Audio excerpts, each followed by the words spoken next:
रहमान रहीम, अस्सलाम वालेकुम। उम्मीद है आप ठीक होंगे, खैरियत से होंगे। तैयब बलोच फिर से आपकी खिदमत में हाजिर है जी।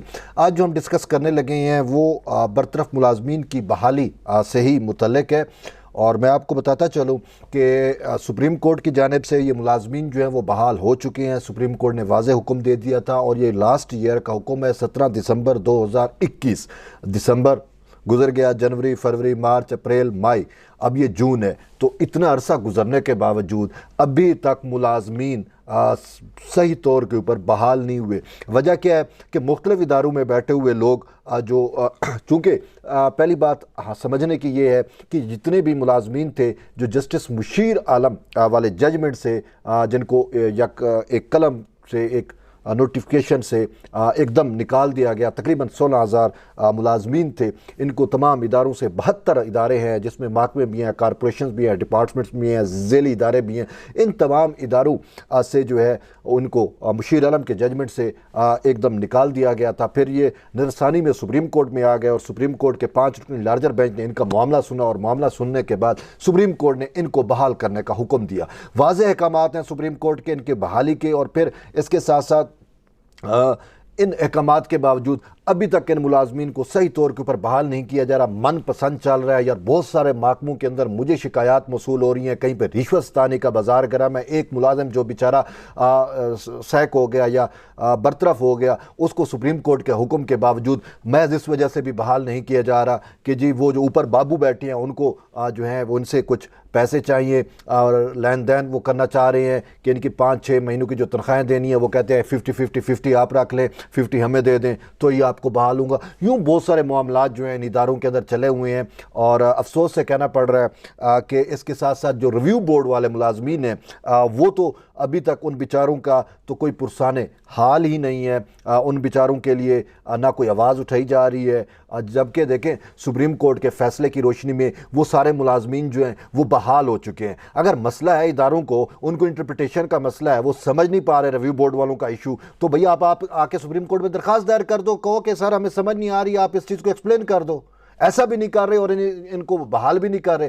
पहली बात है सुप्रीम कोर्ट का जो शार्ट ऑर्डर है वो देख लें, जो डिटेल जजमेंट है वो देख लें। उसके अंदर वाज़े तौर के ऊपर लिखा हुआ है कि रिव्यू बोर्ड वाले मुलाजमीन जो है उसमें यही लिखा हुआ है कि ये भी बहाल है। अब वो कैसे, देखें बात होती है इंटरप्रिटेशन की।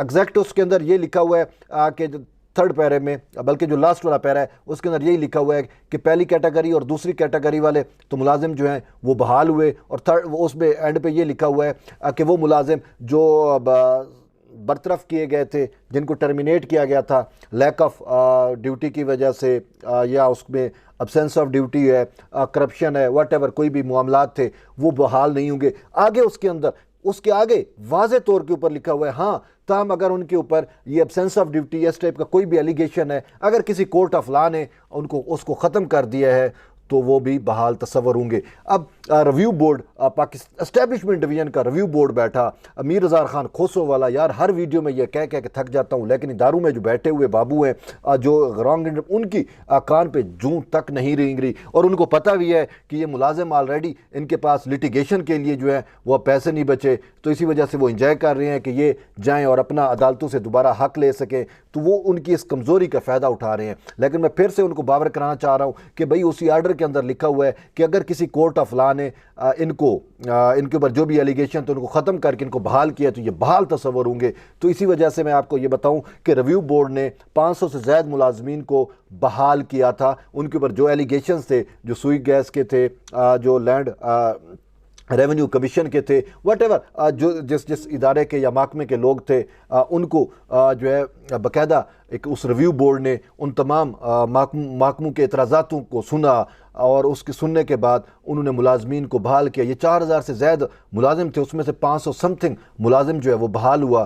तो उसने सारी चीज़ों को देख के मुलाजमों को बहाल किया ना। अब वो जो मुलाजिम बहाल हुए 2010-11 में रिव्यू बोर्ड से, वो बेचारे अभी तक लटके हुए हैं। ओवरऑल दूसरे भी बेचारे लटके हुए हैं, उनकी सीनियरिटी के इशू बना के उनको 2-2 ग्रेड में तनज़ली करके उनको ज़िलो ख़ार किया जा रहा है। और बाकी ये रिव्यू बोर्ड वाले मुलाजिम जो हैं इनका तो कोई पुरसाने हाल नहीं है। मैं आपको बताऊँ मुझे बदरुद्दीन बुगटी से मुतल्लिक मैंने एक वीडियो बनाया था SSGC का, आपको याद होगा। अब बदरुद्दीन बुगटी को जो है वो यार वो डेरा बुगटी का रहने वाला है, ठीक है, जहाँ से सुई गैस निकलती है। अब वहाँ पे वो कोई बड़ा अफसर नहीं है, वो इमरान मुनियार की तरह अरबों रुपए डकारने वाला इंसान नहीं है। वो एक छोटा सा अदना सा एक अफसर है, बल्कि मुलाजिम मैं कहूँगा, अफसर भी नहीं है, वो एक मुलाजिम है।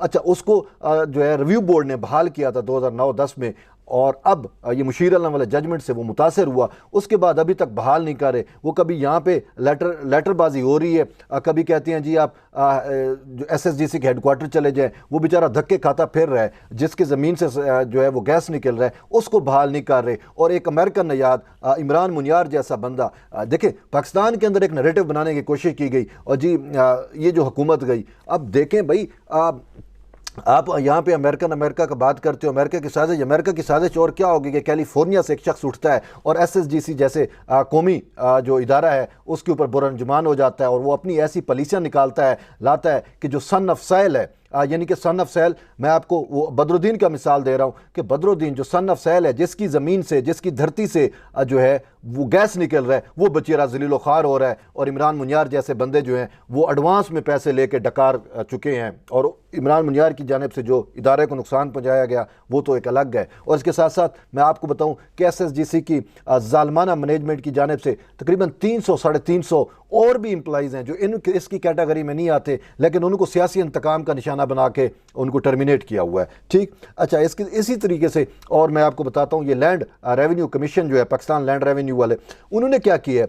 अब वो उसके बाकी लोग तो आगे पीछे हो गए, लेकिन उसका जो चेयरमैन है बाबर फतेह यकूब है शायद उसका नाम, अब वो खुद एक्सटेंशन पे बैठा हुआ है। एक रिटायर्ड जो उसका चेयरमैन है, देखे यार समझ से बालातर है, एक रिटायर्ड ब्यूरोक्रेट, वो अपनी रिटायरमेंट का पेंशन ले रहा है, उसको यहाँ पे बिठा दिया गया। उसका अभी तक सुप्रीम कोर्ट में भी केस चल रहा हुआ है कि उसकी अपॉइंटमेंट गैर कानूनी हुई है। अब जिस शख्स की अपनी अपॉइंटमेंट गैर कानूनी है, वो कैसे फैसला कर सकता है कि भाई हम इस मुलाजिम को नहीं रखते।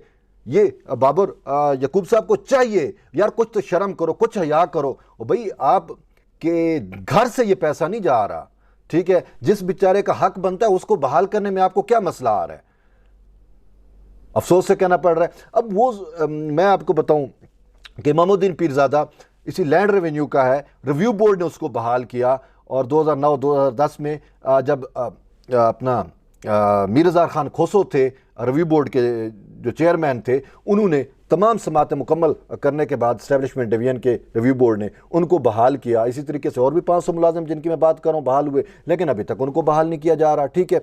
अब वो एप्लीकेशनें लिख चुके हैं, जी आप इस कैटेगरी में नहीं आते, आप इस कैटेगरी में नहीं आते। क्यों? वो जो सेक्रेटरी हैं या ये जो खुद चेयरमैन साहब बैठे हुए हैं, ये इनकी अपनी अपॉइंटमेंट गलत है, शायद ये डरते हैं या खौफ है इसी वजह से कि कहीं ये काबिल लोग आ जाएंगे तो हमें फिर कौन पूछेगा। जान के इन लोगों को जो रिस्पॉन्सिबल हैं, जिन्होंने जिनकी अपॉइंटमेंट कानून के मुताबिक हुई है, जिनको रिव्यू बोर्ड ने आइन और कानून के मुताबिक बहाल किया, उनकी बहाली में जो है वो रोड़े अटकाए जा रहे हैं। उसके साथ साथ मैं आपको बताऊं, यूटिलिटी स्टोर कॉरपोरेशन का आप देख लें, यूटिलिटी स्टोर कॉरपोरेशन के अभी MD नहीं है, उसकी अपनी MD का मामला था, खैर वो तो चले गए, लेकिन इसके बावजूद अभी तक यूटिलिटी स्टोर कॉरपोरेशन के लोग जो हैं वो बहाल नहीं हो रहे, नहीं कर रहे बहाल, ठीक है। वो मोस्टली रिव्यू बोर्ड वाले मुलाजमीन जो है वो बहाल नहीं हो रहे। इसी तरीके से और भी ये जो 72 महकमे इदारे हैं, ये IB वाले देख लो, और इसी तरीके सिविल एविएशन वाले देख लो। यार आप जिस भी महकमे में जाओ, सुप्रीम कोर्ट का ऑर्डर आ गया, एस्टैब्लिशमेंट डिवीजन ने लेटर लिख के दे दिया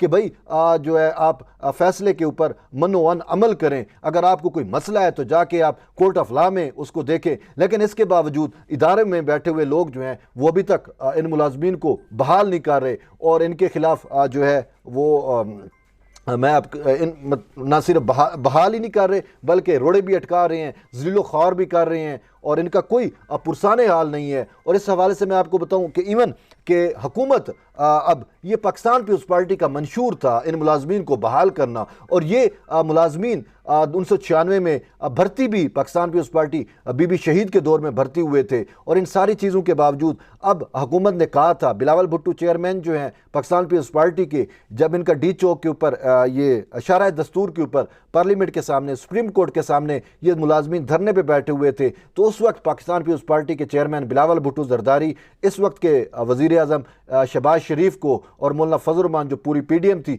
उसकी क़यादत को लेके आए थे और वादा किया था कि हम जो है वो आपको प्रायोरिटी बेसिस पे बहाल भी करेंगे, आपको आपका हक भी दिलाएंगे। अब ये लोग हुकूमत में आ गए हैं लेकिन फिर भी इनकी बात नहीं सुनी जा रही, इनका कोई पुरसाने हाल नहीं है। ये बेचारे अपने तौर पर कोशिशें कर रहे हैं, हुकूमत की जानिब से कोशिश कर रहे हैं, लेकिन सुप्रीम कोर्ट के आर्डर भी आ गए, लेकिन इदारों में बैठे हुए जो फिरौन सिफ्त जो मैनेजमेंट है वो इनकी सुनवाई नहीं हो रही और इनको बहाल नहीं किया जा रहा। और ख़ासकर रिव्यू बोर्ड वाले जो हैं वो तो बेचारे ज़लीलो ख़ार होकर रह गए हैं। बाकी मुलाजमीन कुछ बहाल तो हुए हैं, उनका सीनियरिटी का इशू था वो भी मैंने आपको बता दिया, उनका सीनियरिटी का इशू भी हल हो गया है, 96 से उनको सीनियरिटी मिलेगी। लेकिन इसके बावजूद अगर देखें हुकूमत की चूँकि तरजीह नहीं है, हुकूमत की तरजीह होती तो विद इन 2 or 3 days ये सारे मैटर अब तक ख़त्म हो चुके होते। लेकिन अभी तक हुकूमत की जानिब से पाकिस्तान पीपल्स पार्टी के कुछ वज़रा ने, कुछ ज़िम्मेदारान ने, अब्दुल कादिर खान मंदूखेल है, अदी नफीसा शाह है, उन्होंने ये मामला पार्लियामेंट तक उठाया। इवन के स्पीकर को जाके, ये जो कमेटी बनी हुई है मुलाजमीन बहाली वाली, इसने जाके स्पीकर को भी मिले, खुर्शीद शाह को भी मिले। मतलब है शायद ही कोई ऐसा अरबाब इख्तियार या कोई ऐसा बाइख्तियार शख्स रह गया हो जिस पे कोई इन्होंने अप्रोच ना की हो, जिसको इन्होंने अपने मामलात ना समझाए हों, जिसको इन्होंने अपने मामलात ना बतलाए हों। लेकिन इसके बावजूद अभी तक इन मुलाजमीन को जो है वो ना ही बहाल किया जा रहा है, ना इनके मसाइल कम हो रहे हैं और ना ही इनको वो जो बकाया जात तनख्वाहें वगैरह ना वो मिल पा रही हैं। तो इसी वजह से हुकूमत वक्त को चाहिए, पाकिस्तान पीपल्स पार्टी को चाहिए कि जो आपने इनसे वादे किए हैं वो वादे इनसे एज़ सुन एज़ पॉसिबल जो है वो वफा करें, क्योंकि ये लोग ऑलरेडी बहुत ज़्यादा सफ़र कर चुके हैं। आज की जो महंगाई है, जो ये बेरोज़गारी है, ये जो आपके सामने जो इन्फ्लेशन बहुत हाई हुआ है, तो इसमें वो लोग जो सरकारी नौकरियों पे थे और अब सुप्रीम कोर्ट के हुक्म के बावजूद उनको बहाल नहीं किया जा रहा, उनके मसाइल क्या हो सकते हैं, उनके घर कैसे ठंडे हुए हैं, उनके चूल्हे कैसे नहीं जल रहे, ये एक बहुत सारी चीज़ें हैं जो समझने की बात है। और हुकूमत को इस चीज़ का अदराक करना चाहिए और इस पर कोई स्पेशल कमेटी बनाएं या कुछ भी ऐसा करें कि जितना जल्द मुमकिन हो सके इनको बहाल कराएं। और ख़ासकर ये जो रिव्यू बोर्ड वाले मुलाजमीन हैं, इनके मामले को जो है तरजीही बुनियादों पे हुकूमत को चाहिए कि तरजीही बुनियादों पे इसको हल करे। बहरहाल एट दी एंड कि मैं यही कहूँगा कि जिन मुलाजमीन के जिन के जो भी मसले हैं, चाहे वो इनफरादी हैं, इज्तिमाई हैं, वो मुझसे रब्ता करें, अपनी डिटेल भेजें, इंशाल्लाह हम ज़रूर उसको हाईलाइट करेंगे। एट दी एंड यही है कि जिन्होंने मेरे चैनल को सब्सक्राइब नहीं किया या मुझे फॉलो नहीं कर रहे, उनसे यही है कि फ़ेसबुक पर भी और यूट्यूब पे भी तैयब बलोच को जो है वो सब्सक्राइब भी करें, फॉलो भी करें। इंशाल्लाह आपके साथ जुड़े रहेंगे। तब तक के लिए इजाज़त दें। अल्लाह हाफ़िज़।